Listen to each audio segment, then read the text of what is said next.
John Clellan stepping in, so not a happy day for him. And here comes the Caterpillar Ford. Car running right up in the top 5. Greg Rust. Well, Jimmy Richards getting out of the car. John Bowe was eagerly waiting for this one to get back behind the wheel. This car doing reasonably well at the moment. Now there's a problem with the jacks. They've got a problem with the jacks. They can't get the car completely up off the ground.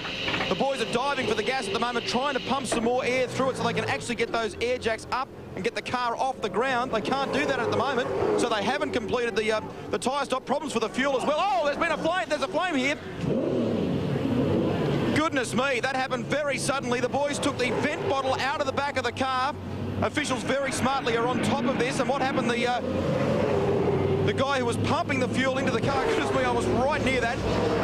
He kept pumping the fuel in there. Now what has happened, I'd say, is it's overflowed out of the tank and gone down onto the exhaust. It's ignited for the briefest of moments and gone out. So there's a lot of protective foam that's been sprayed down here. The problem still remains.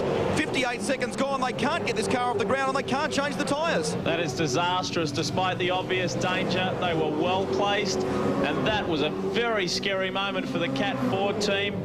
Tell you what, full marks to the guys with the fire extinguishers. They were in there very, very quickly. That's a view from our camera on the back of the Caterpillar Ford. It's covered in fire retardant foam. And gee, it puts a chill up your back when you think of what refueling and touring car races used to be like even 20 years ago. Guys just in short sleeve shirts and caps. Now they're in the full flame retardant gear. Fire marshals at the ready. It's a much better situation now, and you can see accidents can happen even with a dry brake system.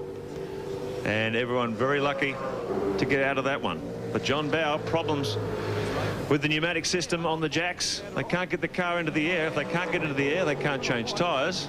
So they're just sitting there. So they're just going to be sitting there. And looks like John Bowe's shutting down all the systems. I think the Caterpillar Ford is kaput. Let's have a look at that on the replay. Look at the fuel flying out of the refueling. The vent bottle was out. Look how quickly the marshals are in. That was brilliant work. That was great work by the safety crew, the fire crews. They were right on the spot, and that could have been a whole lot worse. Well, we don't often give those guys enough credit. A lot of them are volunteers. They don't do it on a lot of money, but boy, when you need them, they were there instantly. What an outstanding effort. Now here we go for our Be Clear and Simple in-car camera, and Jim Richards assisting John Bowe. All when everything was going so right.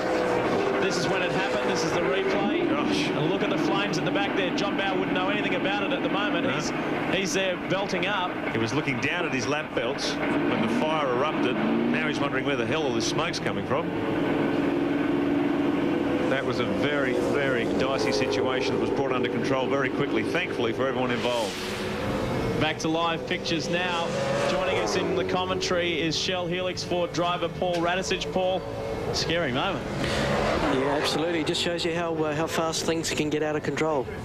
Well, tell us about your situation. Things were going so well for you and Steve Ellery, but now you're sitting up here with us for the rest of the day. Well, for us for the moment, and you're out for the rest of the day. Yeah, disappointing. Everything was going well. We set a pace and we were just sticking to it. Tyres were terrific. Car was just purring along. Brake pedal was starting to get longer and longer and longer, and then eventually pumped out all the brake fluid. Made a stop. Basically, the guys couldn't find where the problem was, and hence we've fully retired from the event.